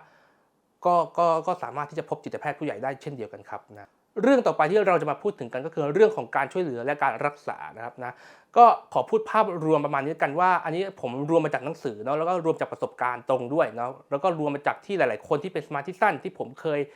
พูดคุยด้วยนะเขาก็พูดมาว่าการช่วยเหลือเขาเนี่ยเป็นอย่างไรแบบนี้เนาะเรื่องของเทคนิคการช่วยเหลือผมก็จะรวบรวมมาให้ทุกท่านฟังประมาณนี้กันครับนะก็เรื่องแรกนะครับก็จะมีเรื่องของที่ว่าการหาต้นแบบที่ดีนะครับนะคือทางจิตวิทยาเนี่ยต้นแบบสภาพแวดล้อมนะมีผลต่อตัวเด็กเป็นอย่างมากมีผลต่อคนเป็นสมาธิสั้นด้วยนะครับเพราะฉะนั้นเนี่ยในเมื่อต้นแบบมีผลสภาพแวดล้อมมีผลเราก็ปรับเรื่องของสภาพแวดล้อมให้เหมาะสมกับเขานะเพื่อที่จะช่วยในการที่จะทำให้เขาเนี่ยมีพัฒนาการด้านนี้ดีขึ้นในการที่จะลดพฤติกรรมไม่พึงประสงค์เรื่องของสมาธิสั้นได้มากยิ่งขึ้นนะครับแล้วก็เรื่องของที่ว่าการมีต้นแบบที่ดีก็จะส่งผลให้เด็กเนี่ยมีเรื่องของไอดอลมีอะไรที่แบบดีแบบนี้เพราะฉะนั้นการที่มีต้นแบบที่ดีเช่นเขาเป็นคนที่ใจร้อนแต่หาต้นแบบที่เป็นคนที่แบบใจเย็นด้วยใจเขาด้วยความรู้สึกของเขาที่เขารู้สึกว่ามันเป็นแรงขับที่ทำให้เขาอยากเป็นแบบต้นแบบก็จะช่วยทำให้เขาเนี่ยมีเรื่องของการปรับพฤติกรรมได้เช่นเดียวกันครับเรื่องต่อไปก็คือการจัดตารางงานครับนะเราอาจจะต้องมีการจัดตารางงานให้เป็นระดับขั้นตอนแล้วก็เป็นขั้นตอนในการทำงานเป็นชาร์ตเป็นอะไรให้มันเรียบร้อยเนาะเพื่อว่าด้วยความที่ว่าการจัดตารางขั้นตอนการทำงานที่ดีเนี่ยมันก็จะช่วยทำให้คนเป็นโรคสมาธิสั้นเนี่ยมีระเบียบมีวินัยอะไรได้มากยิ่งขึ้นคือรากของระเบียบวินัยส่วนหนึ่งเนี่ยมันมาจากสมาธิด้วยนะสมาธิที่ดีมันก็จะช่วยทำให้ระเบียบวินัยดีขึ้นเพราะฉะนั้นบางทีเราก็อาจจะต้องช่วยกันในการที่จะจัดเรื่องของตารางนะครับทำอะไรเป็นแบบแผนมากยิ่งขึ้นมันก็จะง่ายต่อคนเป็นสมาธิสั้นมากขึ้นเพราะว่าเขาจะเรียงระดับขั้นได้ง่ายยิ่งขึ้นแล้วก็เขาจะโฟกัสอะไรได้ง่ายยิ่งขึ้นเรียนรู้ได้ง่ายยิ่งขึ้นด้วยครับนะเพราะฉะนั้นบางครั้งก็ต้องจัดตารางอะไรเป็นแบบแผนครับ ใช้เครื่องมือช่วยครับนะไม่ว่าจะเป็นตัวช่วยแบบนาฬิกาปลุกเนาะหรือว่าจะเป็นเครื่องมือในการจดบันทึกนะครับก็ช่วยได้นะอันนี้เป็นทริคอย่างหนึ่งที่ใช้ได้ผลนะครับก็คือในเมื่อความจำเราไม่ดีในเมื่อเราเตือนตัวเองได้ไม่ดีใช่ไหมบางครั้งเราก็ต้องใช้เครื่องมือในการช่วยเพราะฉะนั้นเนี่ยเทคนิคหนึ่งก็คือใช้เครื่องมือในการช่วยครับนะในการที่จะเตือนความจำในการที่จะ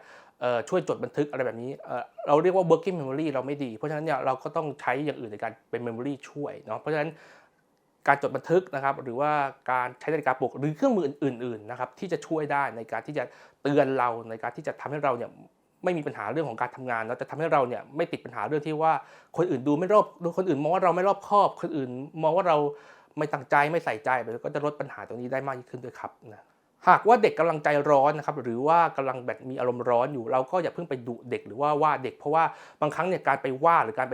ต่อว่าเด็กโดยตรงเนี่ยมันก็อาจจะเป็นการที่ทำให้เด็กเนี่ยใจร้อนแล้วก็อาจจะยิ่งคุมอารมณ์ได้ไม่ดีนะเด็กกลุ่มนี้คุมอารมณ์ไม่ดีอยู่แล้วเซลฟ์คอนโทรลไม่ดีนะครับเซลฟ์คอนโทรลไม่ดีก็ยิ่งไ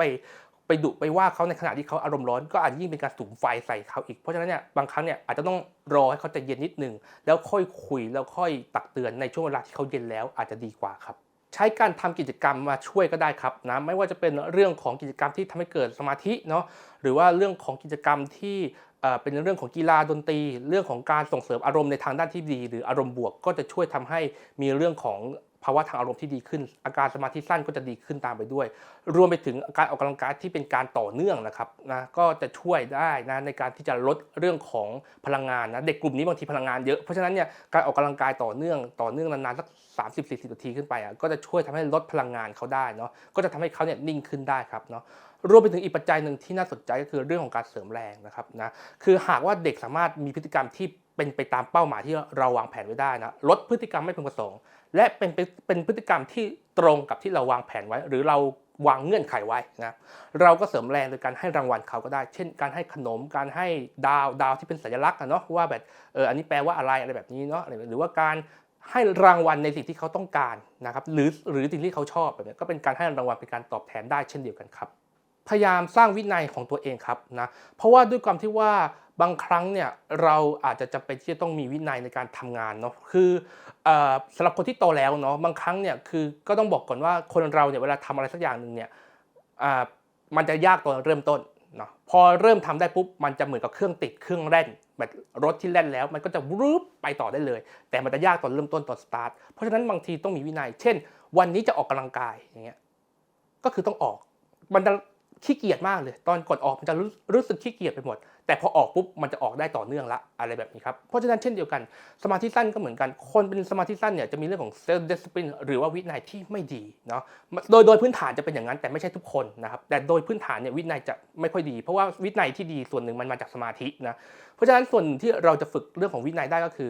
คือต้องมีวินัยนะก็คือต้องบังคับตัวเองให้อยู่นะครับนะวันนี้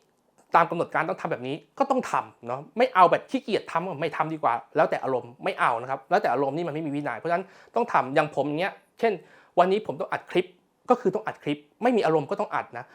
คือไม่มีอารมณ์เลยเนี่ยหรือว่าไม่มีหัวข้อในการอัดเนี่ยอันนี้อาจจะเลื่อนได้แต่ว่าถ้าเกิดว่าจริงๆเนี่ยมันมีหัวข้อในการอัดและมันพอที่จะมีความพร้อมในการอัดแต่มันแค่รู้สึกว่าแบบไม่มีอารมณ์เพราะขี้เกียจไม่มีอารมณ์เพราะไม่อยากทำไม่ได้ครับวินัยต้องมีเนี่ยพอเริ่มอัดไปได้ปุ๊บเนี่ยมันจะอัดต่อเนื่องได้แล้วอะไรแบบนี้ครับมันก็จะไปได้เรื่อยๆมันจะแล่นไปได้เรื่อยๆเนาะเพราะฉะนั้นอันนี้เป็นสำหรับคนที่โตแล้วครับนะอีกเรื่องหนึ่งสำหรับคนที่โตแล้วก็คือเรื่องของการเรียนรู้จากความผิดพลาดครับนะอย่างเช่นผมเนี่ยเคยครั้งหนึ่งที่ผมลืมปิดกระเป๋าปรากฏว่าของหล่นจากกระเป๋าออกไปโดยที่เราไม่ได้ตั้งใจนะครับคือเราคิดว่าเราปิดกระเป๋าแล้วแต่สุดท้ายเนี่ยเราไม่ได้ปิดคือเราลืมครับนะว่าง่ายๆคือเราคิดว่าเรารูดซิปแล้วแต่ปรากฏว่ามันไม่ได้รูดปรากฏว่าพอเดินตึ๊บไปปุ๊บกระเป๋าหลุดของหลุดจากเป้นะครับลงไปที่พื้นทำให้ของได้รับความเสียหายบังเอิญว่ามันไม่ใช่ของที่เป็นมูลค่าสูงหรือว่าสำคัญอะไรขนาดนั้นเนาะแต่เราก็รู้สึกเสียดายที่ทำให้ของมันพังอะไรแบบนี้เนาะหลังจากนั้นเกิดอะไรขึ้นหลังจากนั้นเนี่ยอันนี้ประสบการณ์ตรงหลังจากนั้นเนี่ยผมไม่ลืมอีกเลยครับแทบจะไม่เคยลืมปิดซิปอีกเลยหรือว่าไม่เคยลืมรูดซิปอีกเลยเพราะสุดท้ายเราจะมาเช็คกันเราจะมารีเช็คกันอีกทีหนึ่งว่าเราปิดสนิทแล้วไหมอะไรแบบนี้เพราะว่าด้วยเหตุการณ์นี้มันทำให้เราเนี่ยจำได้ว่าเฮ้ยมันเคยที่มีเหตุการณ์ที่เราเนี่ยสะเพร่าเนาะแล้วก็คิดว่าปิดซิปแล้วรูดซิปแล้วแต่สุดท้ายลืมรูดซิปสุดท้ายเราก็จะกลับมาย้ำตรงนี้อีกทีหนึ่งครับนะเราก็จะมารูดซิปอีกทีหนึ่งอะไรแบบนี้เนาะมันก็จะทำให้เราเนี่ยมาเช็คตรงนี้อย่างละเอียดอีกทีหนึ่งแล้วก็ป้องกันความผิดพลาดได้นะครับอันนี้เราเรียกว่าเรียนรู้จากความผิดพลาดครับนะก็เป็นอีกเทคนิคหนึ่งที่ใช้ได้อาจจะต้องเป็นคนที่โตระดับหนึ่งแล้วล่ะนะแต่ว่าก็พูดถึงภาพรวมเราก็เลยมาแนะนำกันครับว่าเป็นเทคนิคหนึ่งที่ใช้ได้เช่นเดียวกันครับอีกหัวข้อหนึ่งนะที่ผมแถมให้เนาะก็คือเรื่องเกี่ยวกับการช่วยเหลือ ในห้องเรียนเนาะว่าเราจะมีวิธีในการช่วยเหลือเกี่ยวกับคนที่เป็นสมาธิสั้นหรือว่าเด็กนักเรียนหรือว่าเด็กที่เป็นสมาธิสั้นเนี่ยเราจะมีวิธีในการช่วยเหลือเขาอย่างไรเนาะที่จะทำให้เขาเนี่ยมีเรื่องของการเรียนที่โอเคนะครับแล้วก็เป็นเรื่องของการช่วยเหลือในห้องเรียนแล้วก็อาจจะรวมไปถึงนอกห้องเรียนด้วยเนาะก็จะเป็นเรื่องเกี่ยวกับการช่วยเหลือเกี่ยวกับเรื่องของการเรียนครับนะเดี๋ยวเราจะมาพูดถึงกันในประเด็นนี้ครับใช้เนื้อหาเรียนที่มีความน่าสนใจมีรูปภาพประกอบอ่านและสนุกสอนสนุกเป็นต้นหากเด็กเริ่มมีอาการเหม่อลอยวอกแวกเริ่มที่จะหลุดทำอย่างอื่นที่ไม่เกี่ยวข้องกับการเรียนครูจะต้องช่วยตักเตือนเช่นแตะตัวเด็กเรียกเด็กมาคุยแต่ว่าจะใช้วิธีดุเด็กหรือว่าโจมตีด่าเด็กจัดตารางเวลาเรียนให้ชัดเจนเตือนเด็กก่อนที่จะหมดเวลาเรียนเพื่อที่จะทำให้เด็กรู้ตัวและจัดตารางเวลาได้รวมไปถึงเตือนให้เด็กจดสมุดจดการบ้านเพื่อที่ทำให้ไม่ลืมทำการบ้านแนะนำให้เด็กจัดเอกสารการเรียนให้เป็นหมวดหมู่เช่นแยกเอกสารแต่ละวิชาแยกเอกสารว่าอันไหนจะกลับไปทำที่บ้านถ้าเด็กไม่มีสมาธิจริงๆอาจจะอนุญาตให้ไปพักเป็นช่วงสั้นๆเช่นไปเข้าห้องน้ำให้รางวัลและสร้างแรงจูงใจให้กับเด็กโดยการให้บอกทันทีที่เด็กแสดงพฤติกรรมที่ควรจะต้องได้รับคำชมการที่ให้เด็กนั่งหน้าห้องเป็นอีกวิธีหนึ่งที่ช่วยทำให้เด็กมีเรื่องของอาการที่เหม่อลอยหลุดน้อยลงโฟกัสได้ง่ายขึ้นประกอบกับการสอนให้เด็กดูเวลาเพื่อที่จะให้เขาสามารถวางแผนเรื่องของการจัดเวลาได้ดียิ่งมากขึ้นจากประสบการณ์ตรงของผมจำได้ว่าวิธีหนึ่งที่ช่วยทำให้การเรียนมีประสิทธิภาพมากขึ้นคือการแบ่งเวลาให้น้อยลงเช่นอาจจะเรียนครั้งละ15นาทีแล้วให้พักเป็นต้นเพราะว่าถ้าเกิดเรียนลากยาวไปกว่านั้นผมก็จะมีลักษณะอาการที่หลุดไปก่อนที่ครูจะสอนจบชั่วโมงโดยเฉพาะกับวิชาที่ไม่ชอบจะหลุดได้ง่ายมากบางครั้งไม่ถึง5นาทีก็หลุดเรียบร้อยแล้วครับหัวข้อต่อไปเป็นหัวข้อที่คนพูดถึงกันเยอะมากครับก็คือนั่งสมาธิได้ไหมนะคือหลายๆคนเนี่ยชอบพูดกันว่าเด็กเป็นสมาธิสั้นก็นั่งสมาธิสิจะได้หายเนาะคือความเป็นจริงแล้วเนี่ยบอกก่อนครับว่าถามว่านั่งได้ไหมคำตอบคือถ้านั่งได้ก็นั่งครับนะก็เป็นเรื่องที่ดีมากถ้านั่งได้เพราะว่าการนั่งสมาธิมีงานวิจัยบอกแล้วว่ามันจะช่วยทำให้เลือดไปเลี้ยงสมองส่วนหน้ามากขึ้นเนาะก็จะช่วยได้นะครับนะเพราะฉะนั้นการนั่งสมาธิถามว่าได้ผลไหมคำตอบคือได้ผลนะครับดีด้วยซ้ำแต่ประเด็นคือนั่งได้หรือเปล่าเนาะไม่ใช่ทุกคนจะนั่งได้นะครับการนั่งสมาธิไม่ได้เหมาะกับทุกคนเนาะหรือกับบางคนเนี่ยที่เป็นกลุ่มอาการโรคทางจิตเวชเช่นเป็นโรคซึมเศร้าก็ไม่ได้เหมาะกับการนั่งสมาธิจากที่ผมเคยอ่านงานมานะก็เขาบอกกันมาอย่างนั้นนะครับนะเพราะฉะนั้นเนี่ยการนั่งสมาธิจึงอาจจะไม่ได้เหมาะกับทุกคนแล้วก็โดยพื้นฐานของเด็กที่เป็นสมาธิสั้นเนี่ยจะเป็นคนที่สมาธิไม่ดีเพราะฉะนั้นการเหม่อลอยนะครับการที่จะจดจ่ออะไรนานๆเนี่ยไม่ดีนะครับการจะมาแบบฝึกสมาธิโดยการแบบเต็มรูปแบบเลยเช่นการฝึกสติปัฏฐาน4หรือว่าการฝึกอานาปานสติอย่างเงี้ยตามหลักพุทธศาสนาเนี่ยผมมองว่ามันยากไปหน่อยมันยากไปสำหรับเด็กสมาธิสั้นนะแล้วเด็กส่วนใหญ่เนี่ยไม่เอาครับเพราะว่ามันน่าเบื่อมันแบบมันน่าแบบมันเกินไปกับการที่จะต้องมาโฟกัสอะไรนานๆเกินไปแบบนี้เนาะแล้วมันไม่สนุกนะครับเด็กสมาธิสั้นเนี่ยเป็นคนที่ชอบอะไรสนุกเพราะฉะนั้นเนี่ยการที่จะมาให้เด็กนั่งสมาธิเต็มรูปแบบนี้มันไม่สนุกเนาะแต่เราอาจจะประยุกต์ในการที่จะใช้การฝึกสมาธิด้วยวิธีอื่นนะครับไม่ว่าจะเป็นการฝึกด้วยการรอคอยเนาะหรือว่าการฝึกเรื่องของการที่ทำอะไรกิจกรรมอย่างต่อเนื่องอะไรแบบนี้ก็จะช่วยฝึกในเรื่องของสมาธิสั้นได้เช่นการฝึกตัวต่อแบบนี้ก็ได้แล้วการฝึกบล็อกนะต่อบล็อกแบบนี้มันก็ถือว่าเป็นการฝึกสมาธิอย่างหนึ่งแล้วนะครับนะก็ได้หรือว่าอาจจะเป็นเรื่องอื่นเช่น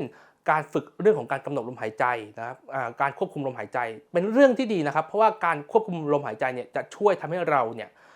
คุมอารมณ์ได้ง่ายขึ้นเวลาเราแบบเจอสิ่งเร้ามากระตุ้นใช่ไหมเราใจร้อนอะไรแบบนี้ใช่ไหม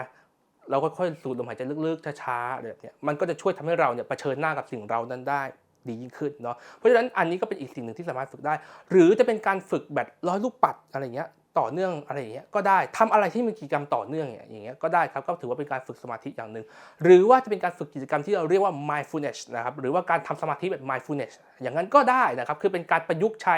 โดยที่มันไม่ต้องไปอ้างอิงอะไรกับหลักบางหลักของความเชื่อหรือ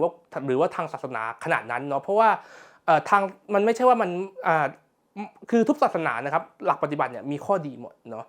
แต่ว่าประเด็นก็คือว่าเขาจะทำได้หรือเปล่าอย่างเช่นหลักศาสนาพุทธอย่างเงี้ยการนั่งสมาธิแบบสติปัฏฐาน4อย่างเงี้ยหรือว่า การนั่งวิปัสสนาเนาะสติปัฏฐาน4หรือว่าการฝึกอานาปานสติเนี่ยผมว่ามันยากไปสำหรับเด็กสมาธิสั้นเนาะอาจจะเป็นการฝึกสมาธิในรูปแบบของ mindfulness ก็ได้หรือจะเป็นการฝึกโยคะก็ได้ครับนะการฝึกโยคะก็ถือว่าเป็นการฝึกสมาธิประเภทหนึ่งเหมือนกันเนาะเพราะฉะนั้นคำถามที่ว่าเด็กกลุ่มนี้ฝึกสมาธิด้วยการนั่งสมาธิได้ไหมคำตอบก็คือได้ถ้าทำได้ก็นั่งเลยแต่ว่าไม่ใช่ทุกคนจะทำได้เพราะฉะนั้นเราอาจจะออกแบบกิจกรรมในการฝึกสมาธิด้วยวิธีอื่นที่ไม่ใช่การนั่งสมาธิก็ได้ครับนะเรื่องต่อไปที่เราจะมาพูดกันนะก็คือเรื่องที่ว่าบกพร่องทักษะสังคมเพราะสมาธิสั้นหรือเพราะออทิสติกกันแน่หัวข้อนี้ผมใส่เพิ่มมาใหม่เพราะเป็นหัวข้อที่คนสับสนกันเยอะผู้ปกครองหลายๆคนเนี่ยไม่เข้าใจนะครับหรือว่าสับสนกันได้เนาะก็เลยทำให้ผมเนี่ยตัดสินใจว่าต้องพูดละเรื่องนี้นะเราต้องมาพูดเรื่องนี้กันว่าตกลงเด็กคนนี้ทักษะสังคมเนี่ยเขาบกพร่องเพราะอะไรกันแน่นะคืออย่างนี้ครับนะทักษะสังคมเนี่ยตามนิยามเนี่ยมันหมายถึงทักษะที่เกี่ยวข้องกับคน2คนขึ้นไปเพราะฉะนั้นเนี่ยอะไรก็แล้วแต่ที่เกี่ยวข้องกับความสัมพันธ์เกี่ยวข้องกับปฏิสัมพันธ์ทางสังคมอะไรแบบนี้เกี่ยวกับคน2คนขึ้นไปครับถือว่าเป็นทักษะสังคมหมดทีนี้ออทิสติกก็จะบกพร่องทักษะสังคมตามเกณฑ์เหมือนกันส่วนสมาธิสั้นเนี่ยเราพูดไปแล้ว3ด้านเนาะแต่สมาธิสั้นเนี่ยมันไม่ได้มีเกณฑ์เรื่องของบกพร่องทักษะสังคมโดยตรงแต่ว่าเพราะเป็นสมาธิสั้นจึงส่งผลทำให้บกพร่องทักษะสังคมได้นะครับนะเพราะฉะนั้นเนี่ยผมเลยมาพูดเรื่องนี้กันนะก็อธิบายด้วยนิยามก่อนแล้วกันนะว่านิยามของออทิสติกเนี่ยคือออทิสติกเป็นโรคทางพัฒนาการอย่างหนึ่งที่เกี่ยวข้องกับพัฒนาการความผิดปกติทั้งหมด3ด้านนะออทิสติกเนี่ยภาษาอังกฤษเรียกว่าออทิซึมเนาะภาษากรีกเนี่ยมันย่อมาจากมันไม่ได้ย่อมันมีรากศัพท์มาจากภาษากรีกคือคำว่าออโทนะซึ่งแปลว่าเซลล์ในภาษาอังกฤษนะนั่นแหละก็คือแปลว่าอยู่ตัวคนเดียวเพราะฉะนั้นออทิสติกเนี่ยมันหมายถึงอะไรก็แล้วแต่ที่เกี่ยวข้องกับคน2คนขึ้นไปเขาจะมีปัญหาได้หมดเพราะว่ามันเป็นเหมือนกับว่าเขาอยู่ในโลกของเขาที่อยู่ในตัวคนเดียวที่ถูกล็อกไว้ด้วยกำแพงหรือว่ากระจกใสกระจกทึบอะไรเงี้ยแล้วแต่คนจะเขียนบอกนะครับนะแล้วแต่คนจะตีความบอกแต่ว่าเอาง่ายๆก็คือนิยามของมันคือเซลส์มันคือการอยู่ตัวคนเดียวเพราะฉะนั้นอะไรก็แล้วแต่ที่เกี่ยวข้องกับคน2คนขึ้นไปออทิสติกจะมีปัญหาได้หมดเนาะโดยลักษณะของออทิสติกเนี่ยจะประกอบไปด้วย3ด้านก็คือด้านเกี่ยวกับทักษะทางการสื่อสารที่มีปัญหาด้านเกี่ยวกับความไม่ยืดหยุ่นและด้านเกี่ยวกับปฏิสัมพันธ์ทางสังคมและทักษะสังคมที่บกพร่องเนาะทีนี้ไอ้ปัญหาด้านที่3คือด้านทักษะสังคมที่บกพร่องเนี่ยมันคือปัญหาหนึ่งที่ทำให้มันดูคล้ายกันเนาะก็คือปัญหาเรื่องที่ว่าอะไรก็แล้วแต่ที่มันส่งผลเสียกับทักษะการอยู่ร่วมกับคนอื่นมันก็ทำให้เราก็ดูได้ยากทีนี้สำหรับออทิสติกเนี่ยทักษะสังคมที่บกพร่องเนี่ยคือทักษะที่เขามีปัญหาเรื่องเกี่ยวกับเซนส์ทางสังคมที่บกพร่องเนาะก็คือง่ายๆก็คือเขาไม่มีเซนส์ทางสังคมเขาก็เลยทำให้เขาเป็นคนที่แบบไม่มีดูเป็นคนไม่มีมารยาทกาลเทศะอะไรจริงๆคือเขาไม่เข้าใจนะเขาไม่เข้าใจกฎเกณฑ์ทางสังคมเขาไม่เข้าใจมารยาทกาลเทศะไม่เข้าใจเรื่องของการเห็นอกเห็นใจผู้อื่นไม่เข้าใจความรู้สึกคนอื่นอะไรแบบนี้เนาะเพราะเขาไม่มีเซนส์ทางสังคมนี่คือออทิสติกครับส่วนสมาธิสั้นเนี่ยส่วนมากปัญหาด้านทักษะสังคมจะอยู่ในด้าน impulsive มันจะอยู่ในเรื่องเกี่ยวกับความใจร้อนนะเพราะใจร้อนเลยทำให้อดทนรอคอยไม่ได้เพราะใจร้อนเลยทำให้มีปัญหากับคนอื่นจุดเดือดต่ำอารมณ์ร้อนคุมอารมณ์ไม่ได้ก็เลยทำให้ทะเลาะกับคนไปทั่วก็เลยกลายเป็นว่ามีปัญหาทักษะสังคมไปหรือว่ารอคอยไม่ได้เช่นต่อแถวซื้ออาหารอย่างเงี้ยแล้วรอคอยไม่ได้เลยแซงคิวเลยพอแซงคิวเลยปุ๊บก็เป็นปัญหาทางทักษะสังคมอย่างหนึ่งเนาะอะไรแบบนี้นะเพราะฉะนั้นเนี่ยอันนี้เลยพูดถึงภาพรวมให้เข้าใจกันง่ายๆว่าบกพร่องเพราะออทิสติกกับบกพร่องเพราะทักษะสังคมของสมาธิสั้นมันต่างกันเนาะออทิสติกเป็นเรื่องของเซนส์ทางสังคมที่มีปัญหาสมาธิสั้นเป็นเรื่องของอารมณ์ที่มีปัญหาเลยทำให้ส่งผลต่อสังคมเนาะเข้าใจใช่ไหมครับนะออทิสติกนี่คือเป็นเซนส์ทางสังคมที่บกพร่องตัวสมาธิสั้นเนี่ยเป็นเรื่องของอารมณ์เป็นเรื่องของอารมณ์แต่เพราะอารมณ์มีปัญหาเลยทำให้สังคมมีปัญหาตามไปด้วยนะทีนี้ผมขอยกกรณีตัวอย่างเพื่อทำให้ทุกคนเนี่ยเข้าใจได้มากยิ่งขึ้นแล้วกันเนาะอันนี้อาจจะละเอียดขึ้นมาอีกนิดนึงนะครับก็คือขอยกกรณีตัวอย่างเลยแล้วกันที่มันมีมาจากชีวิตจริงด้วยเนาะสมมุติว่าเป็นนามสมมุติว่าเป็นน้องเอแล้วกันเนาะผมนึกอย่างอื่นไม่ออกแล้วนะครับสมมุติว่าน้องเอเนี่ยต่อแถวซื้ออาหารปรากฏว่าน้องเอเนี่ยวันนึงเนี่ยเข้ามาต่อแถวซื้ออาหารเลยนะครับนะแล้วก็ต่อแถวข้างหลังซื้ออาหารปรากฏว่าทำไปทำมาเนี่ยน้องเอเนี่ยแซงคิวเพื่อนพอน้องเอแซงคิวเพื่อนปุ๊บเนี่ยเพื่อนตักเตือนว่าเฮ้ยไม่ได้มันไม่ดีนะเธอแบบเธอมาแซงคิวได้ยังไงอะไรแบบนี้น้องเอนิ่งเฉยไม่สนใจทำเป็นมึนๆไม่รู้เรื่องแต่พอตักเตือนหลายๆรอบไปปุ๊บน้องเอแบบหัวร้อนเลยแบบว่ากลับไปเลยอะไรเงี้ยโจมตีเพื่อนกลับไปเลยอะไรแบบนี้นะครับนะอาจจะแบบต่อว่าเพื่อนกลับไปอะไรแบบนี้เนาะคำถามคือน้องเอเนี่ยบกพร่องทักษะสังคมเพราะอะไรกันแน่สมาธิสั้นหรือออทิสติกเนาะ อันนี้เป็นปัญหาทักษะสังคมเหมือนกันคือเรื่องของการแซงคิวเหมือนกันแต่เขาปกป้องเพราะอะไรนะถ้าเขาปกป้องเพราะออทิสติกถ้าในกรณีออทิสติกนะก็คือเขาไม่มีเซนส์ทางสังคมเพราะฉะนั้นเนี่ยเขาไม่รู้จริงๆว่าแซงคิวไม่ได้เขาไม่มีเซนส์นะครับนะเขาไม่เข้าใจว่าต้องแซงคิวไม่ได้สิ่งที่เขาจะทำได้คือต้องมีคนมาบอกเขาต้องมีคนเป็นโค้ชในการโค้ชว่าถ้าเจอเหตุการณ์แบบนี้ต้องทำอะไรแบบนี้เพราะฉะนั้นเมื่อมาถึงปุ๊บน้องเอก็ไม่รู้เรื่องก็คิดว่ามันแซงก็ฉันคิดว่ามันต่อแถวมันไม่ต้องต่อแถวก็ได้ฉันก็เลยแบบฉันคิดเองอะไรแบบเนี้ยก็ด้วยความว่าไม่เข้าใจกฎเกณฑ์ทางสังคมไม่มีเซนส์เนาะก็เรียนรู้ด้วยตัวเองไม่ได้ในขณะที่คนทั่วไปเนี่ยเรียนรู้ได้คนทั่วไปเนี่ยพอเห็นแถวปุ๊บเขาก็ต้องมาต่อแถวข้างหลังใช่ไหมเพราะว่ามันเป็นเซนส์อย่างหนึ่งโดยที่ไม่ต้องมีใครบอกแต่น้องเอเนี่ยไม่มีใครมาบอกก็เลยไม่รู้ต้องทำไงน้องเอก็เลยเดินแซงคิวไปเลยแล้วน้องเอเนี่ยก็เข้าใจผิดว่าตัวเองเนี่ยทำถูกเพราะว่าไม่มีใครบอกว่ามันคือผิดไงก็เลยเข้าใจว่าตัวเองทำถูกพอเพื่อนนิ่งพอเพื่อนเตือนเขาเลยนิ่งๆเพราะเขาเข้าใจว่าทำถูกพอเพื่อนเตือนหลายๆรอบเขาก็เลยเข้าใจว่าแบบก็ทำถูกนี่แล้วจะมาเตือนฉันทำไมฉันก็งงอะไรแบบเนี้ยก็เลยไม่เข้าใจเพื่อนก็เลยว่าเพื่อนกลับไปอะไรแบบนี้ครับนะอันนี้คือกรณีแรกก็คือน้องเอปกป้องทักษะสังคมเพราะออทิสติกแต่ถ้าน้องเอทักษะสังคมเนี่ยปกป้องเพราะสมาธิสั้นก็คือเขารู้กฎเกณฑ์ทางสังคมครับเพราะเขามีเรื่องของเซนส์ทางสังคมที่ปกตินะแต่เขาอดทนรอคอยไม่ได้นะเขาก็เลยแซงคิวนะคือเขาก็แบบต้องรอคิวนานใช่ไหมรอคิวไม่ได้ก็เลยแซงคิวเลยพอแซงคิวเสร็จปุ๊บเนี่ยทำเป็นแบบอาจจะแบบเพื่อนว่าเราแรกอาจจะนิ่งๆก่อนทำเป็นไม่รู้ก่อนแต่พอเพื่อนว่าอีกรอบนึงเขาก็อาจจะแบบทนไม่ได้เพราะว่าด้วยความที่ว่าเขาควบคุมอารมณ์ไม่ดีอยู่แล้วเขาก็เลยว่าเพื่อนกลับไปโจมตีเพื่อนกลับไปแบบนี้ครับนะอันนี้ก็เป็นกรณีที่เล่าให้ฟังเล่นๆแล้วกันว่าปกป้องทักษะสังคมเพราะออทิสติกกับเพราะสมาธิสั้นแตกต่างกันอย่างไรก็แล้วแต่สมาธิสั้นเนี่ยอาจจะรู้เรื่องมากกว่าก็จริงแต่ว่าด้วยความที่ว่าเขาควบคุมอารมณ์ไม่ดีเซลล์คอนโทรลไม่ดีนะครับควบคุมอารมณ์ไม่ดีพอควบคุมอารมณ์ไม่ดีปุ๊บเนี่ยเขาก็ทนไม่ได้เขาก็อดทนไม่ได้เขาก็เลยแซงคิวแล้วก็พอเพื่อนว่าเขาก็อดทนที่เพื่อนว่าไม่ได้อีกเขาก็เลยด่าเพื่อนกลับไปอะไรแบบนี้เนาะเพราะฉะนั้นเนี่ยเด็กทั้งสองกลุ่มนี้เป็นเด็กที่ต้องการความช่วยเหลือเหมือนกันนะเป็นเด็กพิเศษเหมือนกันว่าง่ายๆต้องการความช่วยเหลือเหมือนกันแต่ต่างกันที่ว่าสมาธิสั้นเป็นเรื่องของอารมณ์นะแต่ส่วนใหญ่สมาธิสั้นที่เป็นเรื่องของปัญหาสังคมจะอยู่ในเรื่องของหมวดของใจร้อนนะครับนะหมวดอื่นเนี่ยไม่ได้เป็นปัญหาขนาดนั้นส่วนใหญ่จะเป็นใจร้อนมากกว่าใจร้อนเลยแกล้งเพื่อนใจร้อนเลยรอคอยไม่เป็นใจร้อนเลยเล่นกับเพื่อนแรงอะไรแบบนี้นะใจร้อนเลยแบบเบรกอารมณ์ไม่อยู่แบบประมาณว่าแบบฉันมีอารมณ์เท่านี้ฉันก็ใส่เต็มหมดเลยเพราะฉันเบรกอารมณ์ไม่อยู่ก็เลยทำให้เป็นอาการใจร้อนอย่างหนึ่งแล้วก็ใส่เพื่อนเต็มเลยอะไรแบบนี้ครับนะเพราะว่าคุมคอนโทรลอารมณ์ไม่อยู่แบบนี้นะเพราะฉะนั้นสุดท้ายเนี่ยก็เลยอยากจะฝากบอกไว้ครับว่าปกป้องทักษะสังคมเพราะออทิสติกกับเพราะสมาธิสั้นแตกต่างกันอย่างไรเนาะแล้วก็สุดท้ายจริงๆเนี่ยคนเดียวกันสามารถเป็นได้ทั้งคู่นะถ้าเป็นทั้งคู่เนี่ยมันมีบางส่วนที่โอเวอร์แลปกันอันนั้นก็จะดูยากนิดนึงโดยเฉพาะส่วนที่เป็น impulsive นะครับ impulsive หรือหุนหันพลันแล่นเนี่ยเป็นได้ทั้งคู่นะสมาธิสั้น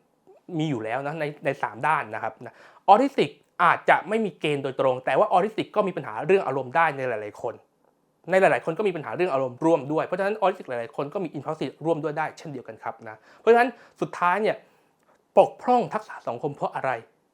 ปรึกษาแพทย์ครับดีสุดนะครับไม่ต้องอะไรเยอะแยะเลยปรึกษาแพทย์เลยเพราะแพทย์จะเป็นคนประเมินเองว่าปัญหาเขามาจากอะไรรากของพฤติกรรมของเขามาจากอะไรแล้วเราจะได้แก้ไขได้อย่างถูกจุดครับอันนี้ก็เป็นเกร็ดความรู้อีกอย่างหนึ่งที่อยากจะฝากบอกเอาไว้ว่าทั้งออทิสติกและทั้งสมาธิสั้นปกพร่องทักษะสังคมได้ทั้งคู่แต่รากของมันไม่เหมือนกันรากอันหนึ่งเป็นเรื่องของปกพร่องด้าน social benefit หรือว่าทักษะสังคมที่ปกพร่องตัวรากของอีกอันหนึ่งเป็นปกพร่องเพราะอารมณ์ครับอีกเรื่องหนึ่งที่เราจะมาพูดกันก็คือเรื่อง put the right man on the right job ครับนะคือคำนี้เป็นคำที่คนที่เรียนสายบริหารหรือว่าคนที่ทำธุรกิจจะเข้าใจเนาะหรือคนที่เรียนพวกสาขา HR เนาะหรือว่าทรัพยากรมนุษย์ก็จะเข้าใจเนาะก็คือการใช้คนให้ถูกที่แหละว่าง่ายๆนะครับนะคืออย่างนี้คือสุดท้ายเนี่ยสมาธิสั้นเนี่ยเราก็ทราบกันเนาะว่าไม่ได้ทุกคนที่จะหายถ้ารักษาเนาะถ้าไม่รักษาเนี่ยอันนี้ไม่ต้องพูดถึงเลยว่าอาจจะดีขึ้นได้เหมือนกันแต่ว่ามันจะดีขึ้นได้น้อยและช้ากว่ารักษานะแต่ถ้ารักษาก็ไม่ได้เหมือนกับว่าจะหายทุกคนหรือว่าจะเทียบเคียงคนปกติทุกคนเพราะฉะนั้นเนี่ยอาการยังหลงเหลือมาได้นะเพราะฉะนั้นเนี่ยสิ่งที่ผมอยากจะฝากบอกก็คือสุดท้ายเป็นเรื่องของความแตกต่างนะเป็นเรื่องของความแตกต่างระหว่างบุคคลนะที่แต่ละคนเนี่ยมันมีความต่างที่ไม่เหมือนกันเพราะฉะนั้นเนี่ยผมจึงมองว่าเราใช้คนให้ถูกที่อันนี้สำคัญมากนะเราใช้คนให้ถูกที่ให้ถูกจุดนะ ไม่ว่าจะเป็นคนทั่วไปหรือว่าจะเป็นคนที่เป็นสมาธิสั้นก็ตามหรือคนที่เป็นกลุ่มอาการอื่นๆก็ตามถ้าเราใช้คนที่ถูกจุดมันจะเป็นอะไรที่สุดยอดมากเนาะเอ่อคนเป็นสมาธิสั้นเนี่ยอาจจะมีข้อดีตรงที่ว่าเป็นคนที่จินตนาการเก่งชอบคิดนู่นคิดนี่คิดนั่นได้เยอะแยะไปหมดนะเป็นคนที่แบบความคิดสร้างสรรค์ดีในหลายๆคนอาจจะเป็นอย่างนั้นแต่ข้อเสียคือจะเป็นคนที่แบบรอคอยไม่ค่อยได้เป็นคนที่สะเพร่าดูเหมือนจะสะเพร่านะแต่จริงเขาไม่ได้สะเพร่าอะไรเงี้ยแต่ว่าเป็นคนที่รอคอยไม่ค่อยได้เป็นคนที่ควบคุมตัวเองไม่ค่อยได้นะครับเป็นคนที่แบบวางแผนไม่ดีอะไรแบบนี้เนาะสุดท้ายเนี่ยคนเป็นสมาธิสั้นเนี่ยอาจารย์ของผมตอนที่สมัยเรียนการศึกษาพิเศษเนี่ยเคยบอกว่าคนเป็นสมาธิสั้นเนี่ยจะเป็นลักษณะคาแรคเตอร์ที่พันโปรเจกต์แต่ไม่เสร็จสักโปรเจกต์ คือคิดได้คิดนี่เต็มไปหมดเลยนะไม่ได้เป็นทุกคนแต่เป็นหลายๆคนก็คือคิดนู่นคิดนี่ได้เต็มไปหมดเลยเป็นพันโปรเจกต์เลยแต่สุดท้ายอดทนรอคอยหรือว่าวางแผนให้มันจนจบโปรเจกต์ไม่ได้เนี่ยเพราะฉะนั้นบางครั้งเนี่ยเราก็ต้องใช้คนให้ถูกที่ถูกจุดเช่นเอาคนเป็นสมาธิสั้นเนี่ยไปช่วยในการครีเอทีฟคิดสร้างสรรค์ให้เขาคิดนู่นคิดนี่คิดนั่นแต่คนที่จะทำจนทั้งทำแผนให้เสร็จเนี่ยทำตามแผนให้เสร็จเนาะหรือทำตามโครงงานให้เสร็จทำตามโปรเจกต์ให้จบอาจจะต้องเป็นคนอื่นแทนเนาะให้สมาธิสั้นเป็นคนคิดแต่คนอื่นเป็นคนทำอะไรแบบนี้ครับนะเป็นการใช้คนให้ถูกจุดเนาะผมมองว่า put the right man on the right job เนี่ยเป็นคำที่เอามาใช้ได้กับคนทุกกลุ่มเลยนะครับรวมไปถึงคนที่เป็นสมาธิสั้นด้วยหรือคนที่เป็นออทิสติกก็ตามนะอย่างเพื่อนของผมเคยเล่าให้ฟังว่าที่อังกฤษนะครับเขาเคยไปเรียนที่อังกฤษเนาะแล้วก็เขาเคยเล่าให้ผมฟังนะนิดหนึ่งแล้วกันว่าที่นั่นเนี่ยมีคนหนึ่งเป็นออทิสติกเป็น high functioning เขาเรียกว่า high functioning autism หรือว่ากลุ่มออทิสติกที่เป็นเล็กน้อยเป็นคนที่ IQ ดีมากแต่ว่าก็มีปัญหาเรื่องทักษะสังคมเนาะ สุดท้ายเนี่ยเขาเป็นคนที่แบบชอบอยู่คนเดียวเข้าสังคมไม่เก่งไม่ชอบเข้าสังคมอะไรแบบนี้มีปัญหาเรื่องโซเชียลเดฟิกสิ่งที่เกิดขึ้นคือเขาชอบเล่นเกมแล้วก็นั่งเล่นเกมทั้งวันอะไรเงี้ยได้หมดเลยคอมพิวเตอร์นั่งเล่นเกมทั้งวันสุดท้ายบริษัทเกมซื้อตัวไปเลยแล้วซื้อตัวเอาไปทำอะไรครับซื้อตัวเอาไปให้เล่นเกมนั่นแหละทั้งวันเพราะเขาไม่ทำอย่างอื่นนะเขาชอบเล่นเกมใช่ป่ะก็ซื้อตัวไปให้เล่นเกมของบริษัทตัวเองนะสิ่งที่เกิดขึ้นคืออะไรสิ่งที่เกิดขึ้นคือเขาก็มีอาชีพก็คือเป็นนักเล่นเกมในนั้นเป็นนักสร้างสรรค์เกมเป็นคน develop เรื่องของเกมอะครับนะของบริษัทหนึ่งเนี่ยเขาก็ได้ทำตรงนั้นแล้วก็ได้ทำในสิ่งที่ชอบด้วยคือได้เล่นเกมอะไรอย่างงี้ใช่ป่ะนั่งเล่นได้ทั้งวันและสิ่งที่เกิดขึ้นคือเขาสามารถเห็นในสิ่งที่คนทั่วไปมองไม่เห็นครับเพราะความหมกมุ่นของเขาที่เขาอยู่แต่เกมอย่างเดียวเลยทำให้เขามองเห็นบางอย่างที่คนทั่วไปมองไม่เห็นนั่นก็คือเขาเห็นข้อผิดพลาดของเกมเขาเห็นบั๊กอะครับบั๊กของเกมอะว่าง่ายๆนะเห็นจุดที่เป็นจุดข้อผิดพลาดของเกมอะในขณะที่คนทั่วไปเนี่ยมองไม่เห็นแต่เขาเห็นเนี่ยบริษัทเกมก็เลยแก้ไขได้อะไรแบบนี้ใช่ป่ะแล้วก็ก่อนที่จะปล่อยตัวอัปเดตออกมาหรือปรับเป็นเวอร์ชันใหม่ออกมาอะไรแบบนี้ครับนะเพราะฉะนั้นนี่คือ put the right man on the right job ใช้คนให้ถูกที่ถูกสถานที่ถูกต้องกับงานเนาะนี่คือสิ่งหนึ่งที่เป็นเรื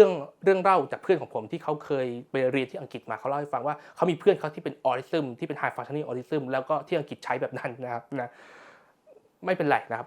เราก็มาเล่าให้ฟังว่าสุดท้ายเนี่ยคนเป็นโรคสมาธิสั้นก็ทำได้เหมือนกันนะครับก็คื